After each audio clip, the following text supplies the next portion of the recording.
In this clip, we'll be discussing the cerebrum, also known as the cerebral cortex. The cerebrum develops from the prosencephalon, or the forebrain, primary vesicle, as well as the telencephalon, secondary vesicle. The cerebral cortex is made up of a lot of bumps, known as gyri or gyrus for singular, as well as a lot of grooves, known as sulci or sulcus singular. To begin, the cerebrum is divided into four main lobes: anteriorly, frontal lobe, parietal lobe, temporal lobe, and occipital lobe, the most posterior lobe. Separating the left and right hemispheres is the longitudinal fissure. Separating the parietal and the temporal lobe is the lateral sulcus. And separating the frontal lobe from the parietal lobe is the central sulcus. The central sulcus also acts as a landmark to distinguish the precentral from the postcentral gyrus. Anterior to the central sulcus, the bump or the gyrus is termed precentral gyrus, which is part of the frontal lobe.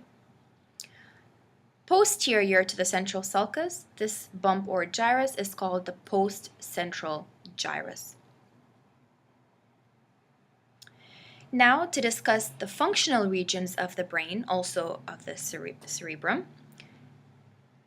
In the frontal lobe, we have the functional region is called the prefrontal cortex, involved in intelligence, complex reasoning, and personality.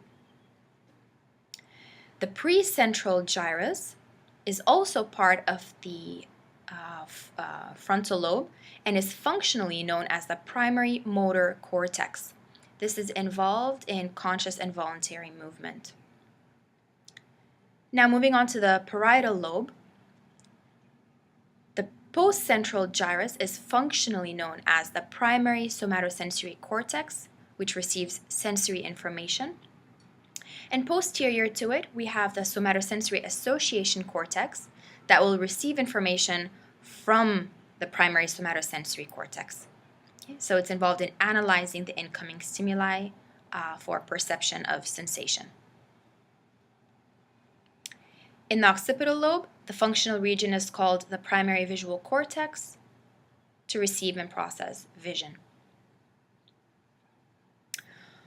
On the left side, we do have a few more functional regions, starting with the base of the precentral gyrus, okay, known as Broca's area, involved in motor speech. And a little bit more posteriorly at the junction between the parietal and the temporal lobe, we have Wernicke's area, involved in language.